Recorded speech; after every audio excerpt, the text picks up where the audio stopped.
Hello my people out there, that is your boy bro.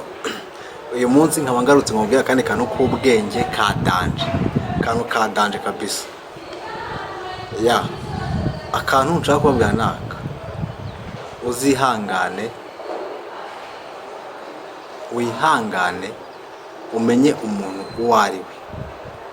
Ntuzatekereze ko bari abantu bose bakubwira ibintu, bari abantu bose bakwigisha ibintu babikwigisha uko babishaka.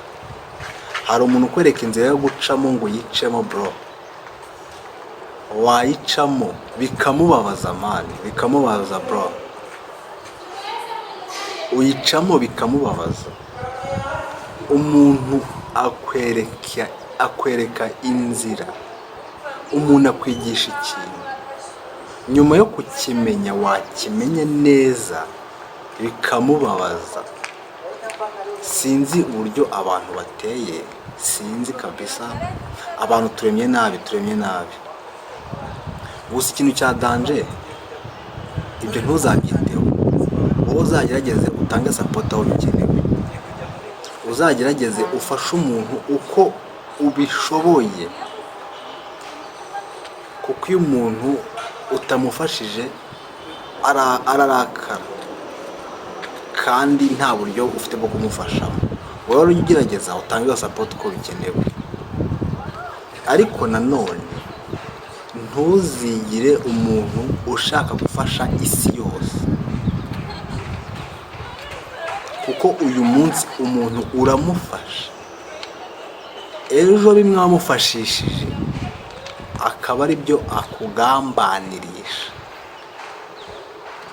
Aho ukeneye kucyumva, iyo umuntu utamufashije arababara. Wamufasha bimwe wamufashishije ejo akazabikoresha ariko kugambanira. Ariko ibyo wibyitaho, wowe ujya utanga support aho bikenewe, kuko muri babandi bose ufasha hari abo bigira umumaro nawe uzakugarukira, ariko hari nawe bigirira umumaro uzakugambanira. Akazajya agenda abwira abantu ngo uriya mujama reba yanyeretse ikintu nsigaye murusha. Nkawe yabaye turiya mujama yaramfashije, none dore disi, dore icyo ngezeho, dore icyo byamfashije. Ariko ibyo ntabyitaho, nta nubwo ashaka kubimenya. Ahubwo aragenda akabwira abajeni ati cya kijama cyaramfashije, kiriya kintu cyaramfashije, none dore nsigaye nkirusha. Why? Kuki abantu duteye nabi bro? Wegerageza wige gufasha abantu uko bishoboye, nta bindi.